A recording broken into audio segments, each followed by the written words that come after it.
खाटू नरेश की जय। हारे के सहारे की जय।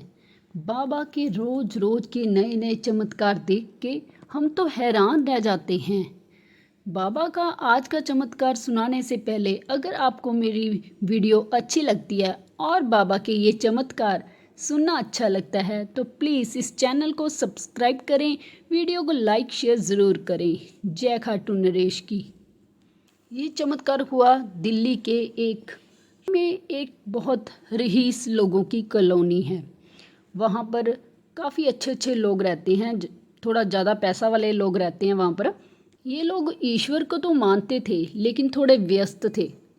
इस घर में 47 लोग रहते हैं, चाचा ताया मासी सबको मिलाकर 47 लोग जो है ना इस घर में रहते हैं। इसमें 11 लोग घर के बड़े हैं जो घर परिवार संभाल रहे हैं। इनकी बुआ ताई चाची मौसी सभी व्यापार में हैं। इनका व्यापार 3 तरीके का व्यापार है।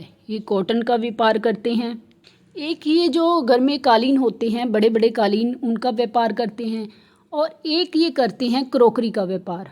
क्रॉकरी इनकी जो है पूरे देश में सप्लाई होती है। अब इनके घर में जो है एक व्यक्ति ने, जो इनके परिवार के मेंबर नहीं, तो आपस में थोड़ा हेरा फेरी कर कर जो है ना गेम खेला एक। अब इस वजह से इनके घर में जो है ना पैसा कम होता जा रहा है। खर्चे उतने ही हैं क्योंकि थोड़े रिच फैमिली है तो खर्चे इनके थोड़े ज़्यादा ही हैं, लेकिन वो हेरा फेरी होने के कारण जो इनके घर में पैसा आना था ना वो थोड़ा कम हो गया आना। स्थिति ऐसी आई कि घर के लोगों ने जो है ना घर छोड़ना शुरू कर दिया। 40 जो इनके घर के लोग हैं ना वो 6 महीने के अंदर घर से चले गए और बचे 7 लोग। सब ने अपना अपना हिसाब किताब देखा और कहीं कहीं और निकल गए। अब स्थिति ख़राब होने के कारण घर जो है ना वो भी गिरवी पे रखा हुआ था। अब उस घर को छुड़ाने की जो नौबत है ना वो भी मतलब आ चुकी थी। कैसे छुड़ाएं? इनको जो नुकसान हुआ वो बाहर से भी हुआ और घर से भी हुआ। बाहर जो है कुछ पार्टियों ने इनके पैसे रोक लिए। इनके जो शौक़ हैं, शौक़ पे जो है कटौती कम हो पाई और ख़र्चे जो है लगातार होते गए। अब जब 40 लोग घर से गए तो अब पीछे जो 7 मेंबर बचे उसमें थे जो माता पिता और ये अनुराग जी और उनकी पत्नी और उनके 3 बच्चे। अब इनके माता पिता ने कहा कि तुम निराश मत हो, जैसे तुमने पहले शुरुआत करी थी तुम वैसे शुरुआत करो। उसने कहा कि जब मैंने शुरुआत करी थी तो घर के सभी लोग मेरे साथ जुड़ते चले गए। हाँ, उस टाइम किस्मत अच्छी थी। अब जब किस्मत ने बाजी पलटी है तो सब लोग बदल गए और सब लोग अलग हो गए। उसने कहा कि मुझे नहीं समझ आता बाबूजी, क्या मेरा किया किसी के सामने है ही नहीं? मैंने इनके बच्चों को विदेश पढ़ने भेज दिया तब भी मेरा कोई एहसान नहीं। पिताजी ने कहा कि वो तेरा फ़र्ज था और ये इनकी नीयत है। फ़र्ज और नीयत में बहुत फ़र्क होता है बेटा। जो तूने किया तूने अपना समझकर किया, और ये जो लोग भागे ये उन लोगों में से है जिन्हें कभी भी अपनी नाव में जो है जगह नहीं देनी चाहिए। ये 2 तरह के लोग होते हैं, या तो तुम्हारी नाव पर कब्जा कर लेंगे या उसमें छेद कर देंगे। अगर तू अपने घर में अपनों के लिए ही जगह रखता तो ज़्यादा ठीक था। तूने चाची बुआ मौसी ये सब के लिए जो रास्ते खोल दिए, अब नुकसान हुआ ना। अब इसने कहा कि मेरे से गलती हुई है, क्या करूं? पिताजी ने कहा कि दोबारा से शुरू कर, क्योंकि देख अगर जाना चाहूँ तो अगर मैं भी पैसे का लालची होता तो तेरे ताऊ के पास बहुत पैसा है, मैं उसके पास भी जाकर रह सकता था। मुझे पता है कि ये घर अब कुछ समय के लिए ही हमारे पास है, फिर ये भी चला जाएगा। इसने कहा कि पिताजी ये घर मैंने 8 साल में बनाकर तैयार करा है, घर तो नहीं जाने दूंगा। पिताजी ने कहा बेटा बचने के बहुत कम आसार हैं। इतना पैसा हमने देना है उसमें अगर मैं अपना पूरा बैंक भी खाली कर दूं तब भी नहीं जुड़ेगा। कहीं से कोई भी आशा की किरण नज़र नहीं आ रही। तूने ये कालीन का क्रॉकरी का और कॉटन का काम जो तूने अपने रिश्तेदारों को समझा दिया ना, ये तूने बहुत गलत कर दिया। ये तूने अपना ही नुकसान कर लिया। कहते हैं कि अपनी तनख्वाह अपनी घरवाली को नहीं बतानी चाहिए और व्यापार में नुकसान अपने भाई को नहीं बताना चाहिए। यही हुआ तेरे साथ। अब खैर कोई बात नहीं, मैं तेरे साथ हूँ। पिताजी ने कहा कि बता अब कैसे शुरू करना है। तो उसने कहा कि पिताजी जो मेरा क्रॉकरी का गोदाम है उसमें से अभी 3 कार्टन जाने हैं। इनका कोई छोटा मोटा काम नहीं था। इनका जो क्रोकरी का ये काम है ना, ये जहाज़ में जाता है, ये जो पानी के जहाज़ होते हैं उसमें जाता है, पूरा कंटेनर भर के। आप समझ रहे हो ना, इनका जो मामला है काफ़ी ज़बरदस्त है, काफ़ी बड़े लेवल पर इनका व्यापार है। अब इनकी धर्मपत्नी ने कहा कि वो जब माल डिस्पैच होता है, जब उसकी डिलीवरी हो जाएगी, तो जो उससे पैसा आएगा क्या उससे हमें कोई मदद नहीं मिलेगी? तो उसने कहा कि वो तो आटे में नमक के बराबर है, हमारा काम काफ़ी बड़ा है, नुकसान भी बहुत बड़ा हुआ है। ये जो लोड होकर कार्टन जाने हैं, अगर उस तरह के कार्टन हम 100 भी भेजें ना, तो भी थोड़ी थोड़ी मदद हो पाएगी। जो नुकसान छोटे ने किया है, इसकी जिम्मेदारी मैंने अपने सिर ले ली, बहुत बड़ी गलती हो गई। उतने में ही इनके घर की किसी ने डोरबेल बजाई और आए और कहा कि भाई साहब, आपके साथ एक ज़रूरी बात करनी है। अनुराग ने पूछा कि मैं आपको जानता हूँ? तो उन्होंने कहा कि आप हमें नहीं जानते, लेकिन हम आपको जानते हैं। अब अनुराग जी ने कहा कि बताइए, मैं आपकी क्या मदद कर सकता हूँ? अगर मेरे बस का होगा तो मैं ज़रूर करूँगा। उन्होंने कहा कि बस की भी है और आप ही कर सकते हो। अनुराग जी ने बोला कि बताइए, मैं कैसे मदद कर सकता हूँ? तो वो कहते हैं कि सुना है आपका क्रोकरी का काम है और कालीन का काम है। उन्होंने कहा कि एक काम और है आपका। तो अनुराग जी ने बताया कि कॉटन का। उसने कहा कि अरे नहीं, 2 की ज़रूरत तो हमें बहुत ज़्यादा है। उसने कहा कि हमें कुछ क्रोकरी और कालीन चाहिए। तो अनुराग जी ने हाथ जोड़ दिए। उन्होंने बोला कि मैं थोड़ा और किस्म का व्यापारी हूँ, मैं एक एक पीस नहीं बेचता। आपका मदद करने के लिए शुक्रिया, धन्यवाद। उसने कहा कि एक पीस किसे चाहिए? यहाँ पर उनकी धर्मपत्नी और पिताजी वो भी थोड़े कंफ्यूज हो रहे थे कि न जाने कौन सा ऑर्डर है जो ये इस तरीके से बता रहा है। अब इस भाई साहब ने बोला कि चलो कल बात करते हैं इस विषय पे। तो अनुराग जी ने को बोला नहीं नहीं बताइए। तो उन्होंने बोला नहीं नहीं, कल बताऊंगा जब बाबा श्याम जी हमारे घर आएंगे। पिताजी ने पूछा कि कौन बाबा जी आ रहे हैं? अगर वो हाथ देखना जानते हैं तो मैं अपने बेटे का हाथ दिखाना चाहता हूँ, पत्री वगैरह देख लेते हैं। तो उन्होंने कहा कि नहीं नहीं, आप गलत समझ रहे हो। वैसे बाबा जी हैं, लेकिन वो कोई ऐसे इंसानी रूप में नहीं है जिन्हें आप ऐसे देख सकते हो। हमारे गुरु जी, हमारे खाटू श्याम जी, जिनको हम बहुत मानते हैं, कल हम अपने घर में स्थापित कर रहे हैं। जो हमने मूर्ति विदेश से मंगवाई थी वो आ गई है। उनकी 11 दिन की जो स्थापना होती है उसके बाद उनको घर में विराजमान करा जाता है। कल एक भव्य कीर्तन रखा है, शाम को आप आइएगा, शाम को बात करेंगे। तो उन्होंने कहा अच्छा ठीक है। खाटू श्याम ये कहाँ पर रहते हैं? थोड़ा सा आप हमें इनके बारे में बता दें। तो उन्होंने कहा कि चलो ये कल जागरण में सारी बातें होंगी, बाकी जो भी हैं। अगले दिन सुबह अनुराग घर पर ही था, ये कहीं फैक्ट्री वगैरह नहीं गए थे। सोच रहा था कि कौन सी पेमेंट कहाँ रुकी है, कैसे मंगाना है, कुछ समझ से नहीं आ रहा था। अब ये काफ़ी लोगों से पैसे जो है मांग मांग के थक गए थे, लेकिन इनका हिसाब किताब जो कुछ ठीक नहीं आ रहा था। वो लोग 1 दिन 2 दिन बाद देंगे, ऐसे ऐसे कुछ कहकर इनको टाल रहे थे। अब इन्होंने देखा कि इनके घर के जो सामने बहुत बड़ा ग्राउंड है, वहाँ सुबह 12 बजे से कुछ टेंट लगने शुरू हुए हुए हैं, जो कि कोई हल्का फुल्का टेंट नहीं था, बहुत अच्छा बेहतरीन टेंट लग रहा था। अनुराग ने देखा कि प्रोग्राम तो कुछ ज़बरदस्ती हो रहा है। फिर बड़े बड़े बैनर लगने लगे कि ये बड़ा सिंगर आ रहा है, ये बड़ा सिंगर आ रहा है। तो उन्होंने देखा कि काफ़ी अच्छा प्रोग्राम लग रहा है।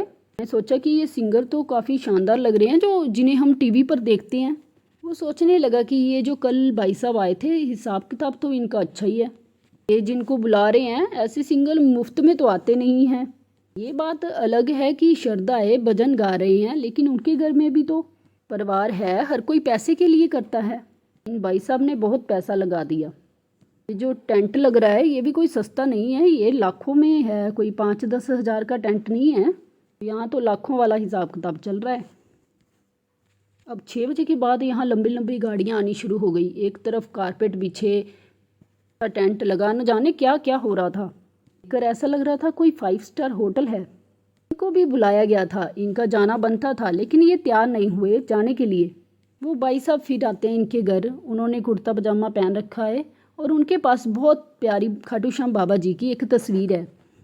उन्होंने कहा कि भाई आप गलत कर रहे हो, आपको मैंने न्योता दिया है और आप तैयार नहीं हुए, 7 बज गए हैं। अनुराग ने कहा नहीं नहीं, मैं आऊँगा आऊँगा, बस मैं थोड़ा तैयार हो जाऊं, फिर मैं आता हूं। उन्होंने कहा कि आप पूछ रहे थे ना ये कौन है, ये हैं बाबा श्याम।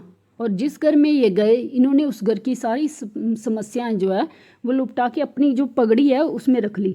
सच में बाबा की पगड़ी के समेत कोई भी तस्वीर आपने अपने घर में लगा रखी है कि सारी चिंताएं बाबा की पगड़ी के नीचे। इन्होंने ऐसे ही बोला। अनुराग ने कहा कि अच्छा चलो ठीक है, ये आपकी श्रद्धा है, लेकिन मेरी समस्या बहुत बड़ी है। उन्होंने कहा कि बाबा की पगड़ी भी बहुत बड़ी है, आपकी समस्या तो यूं सॉल्व हो जाएगी, आप परेशान मत होना, लेकिन आना ज़रूर, अम्मा बाबूजी भाभी जी बच्चों को ज़रूर लेकर आना। ये सब ना नुकर करते करते 9 बजे के करीब वहाँ गए।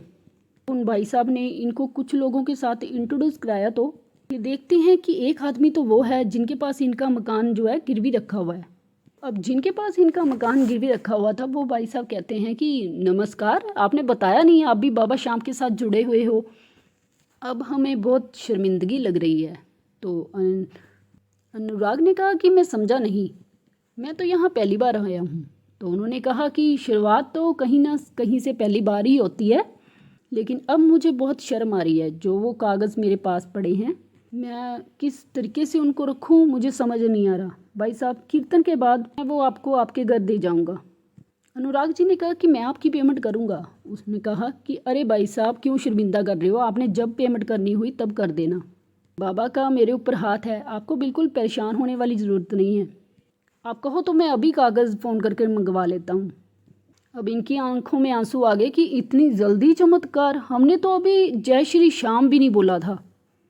इनको कुछ पता ही नहीं कि क्या बोलना है, जय श्री श्याम बोलना है, खाटू श्याम की जय बोलना है, क्या बोलना है, इनको कुछ नहीं पता।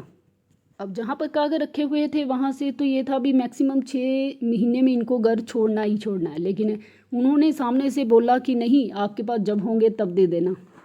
ऐसे कहने वाले कितने मिलते हैं, इतना कोई कह देना एकदम सांस में सांस आ जाती है। अब इस भाई साहब का इतना देना था, और ऊपर से इन्होंने कहा कि कोई बात नहीं, मुझे कोई प्रॉब्लम नहीं है, जब होंगे तब दे देना। अब इनकी आंखों में आंसू आने लगते हैं। और जो ये जिस पड़ोसी ने इन्हें इनवाइट करा है, उन्होंने बोला कि बुरा मत मानना, ये तो अभी शुरुआत है, मुझे पता है कि थोड़ा सा आप जो है परेशानी में थे, इसीलिए हो सकता है कि मुझे बाबा ने सपनों में दर्शन दिए और कहा कि तेरा मित्र छूट रहा है, उसे भी बुला कर ला, आपके लिए एक ऑर्डर है। तो अनुराग जी ने कहा हाँ जी बताइए। इन्होंने जयपुर में एक होटल था, उस पूरे होटल के और उसकी जितनी भी ब्रांच हैं, दिल्ली में है, आगरा में है, जहाँ इंडिया में जहाँ भी है, पूरा ऑल ओवर इंडिया मान के चलो, उसके अंदर क्रॉकरी और कारपेट, उन दोनों में जो है उसके अंदर ना इनका नाम लिया है। अब अनुराग जी को समझ नहीं आ रहा। उसने सोचा कि अगर ऐसा होता है तो 2 महीने के अंदर अंदर मेरी सारी समस्याएं ख़त्म हो जाएंगी। अनुराग ने कहा कि भाई साहब, आप मेरे लिए क्यों कर रहे हैं, मुझे समझ नहीं आ रहा। उन्होंने कहा कि शुरुआत से ही मुझे आपका घर, आपका रहन सहन और आपका परिवार बहुत पसंद था। वो अलग बात है कि मुलाकात नहीं हुई, आज मुझे मौका दिया तो आज बात हुई है। मेरी एक गुड़िया है, एक लौती बेटी, पूरे ख़ानदान में बेटे ही बेटे हैं, लेकिन वो मेरी एक लौती बेटी है। चाहते हैं कि आपके घर आएँ। आपका बेटा फाइनल ईयर में है, मैं जानता हूँ। मेरी गुड़िया दूसरे कॉलेज में है। दोनों ने आज तक एक दूसरे से बात भी नहीं करी होगी, इस बात की मैं गारंटी लेता हूँ। ऐसा नहीं है कि वो एक दूसरे को पहले से जानते हैं और इसलिए मैं जो है इस प्रस्ताव के लिए जो ये सारी भूमिका बना रहा हूँ, ऐसा कुछ नहीं है। आप शादी को स्वीकार करो चाहे ना करो, मैं आपकी मदद ज़रूर करूँगा, क्योंकि आप उस लायक हो। उसने कहा कि अगर आप चाहो तो आपको ये काम मिल सकता है। अनुराग ने कहा कि मैं मना करने वाला तो होता ही कौन हूँ, मैं जिस स्थिति में चल रहा हूँ, ऐसे में अगर मेरी मदद होती है तो मैं कैसे मना करूँगा, आप तो मेरे लिए ईश्वर हो। उसने कहा कि मैं कुछ भी नहीं हूँ, ईश्वर तो वो हैं जो सामने पगड़ी पहने बैठे हुए हैं। मेरी तो सारी चिंताएं उन्होंने अपनी पगड़ी के नीचे रख रखी हैं। और इन्होंने ही मुझे सपने में आकर बताया कि एक तेरा दोस्त है जो छूट रहा है, उसे भी बुला। आपको इनविटेशन देने से पहले जब मैंने आपके बारे में पता करा, आपको जो रेट देखे जो आप लोगों को ऑफ़र करते हैं, मुझे जचे। मैंने क्वालिटी देखी, मुझे वो भी जचा। तो जो मैंने सामान देखा, आपके सामान की क्वालिटी देखी, वो सब मुझे अच्छी लगी। तो मैंने आपके लिए जो सामने आगे उन लोगों को कोरियर करा आगे, और उनको आपका सारा सामान पसंद आया। मैं तो बीच में एक माध्यम हूँ, सामान आपका है, पसंद करने वाले वो हैं और कुछ नहीं। अब जो इनके साथ हो रहा था वो वास्तव में ही बहुत बड़ा एक चमत्कार था। अगले दिन अब वो जो है अपनी बेटी को लेकर अनुराग जी के घर आते हैं। तो अनुराग जी का बेटा भी बहुत प्यारा है। तो ये जो है अब जो इनका रिश्ता है एक रिश्तेदारी में बदल चुका था। इसका बेटा और उनकी बेटी इनकी आपस में एंगेजमेंट करा दी गई। अब आज के डेट में इनकी शादी भी हो चुकी है। जो इनकी नाव डगमगा रही थी वो अब बिल्कुल अच्छी चल रही है। अब जो बड़े बड़े जहाज़ में ये लोग माल डिलीवर कर रहे थे उनमें इनका माल अब दुगना चढ़ने लग गया है। इन्होंने अब एक काम और बढ़ा दिया है फर्नीचर का। इन्होंने बाहर भी और यहाँ पर भी इन्होंने अपनी जो गुड़िया है उसके नाम से फैक्ट्री डाली है। जो बहू इनके घर आई है उसने एक तरह से एक नया जरिया दिया है इनको। फर्नीचर वाले बिजनेस को जो है अनुराग का जो बेटा है वो और उसकी पत्नी वो दोनों ही संभालते हैं। साइन अनुराग जी की बीवी करती हैं। कमाल की बात तो ये है कि घर में सारे ही आर्टिस्ट हैं। अब लोगों की आस्था है, ऐसा नहीं है कि ये पैसे वाले थे तो बाबा ने चमत्कार कर दिया। हमारा तो आपको इतना ही कहना है कि आप आस्था रखो, चमत्कार ज़रूर होते हैं। बाबा की कृपा सब पर बराबर होती है, बस चाहिए श्रद्धा की ज़रूरत। आपकी श्रद्धा सच्ची है, भक्ति अच्छी है, सच्ची है, तो बाबा की कृपा आप पर हमेशा रहेगी। जय श्री श्याम। हारे के सहारे की जय।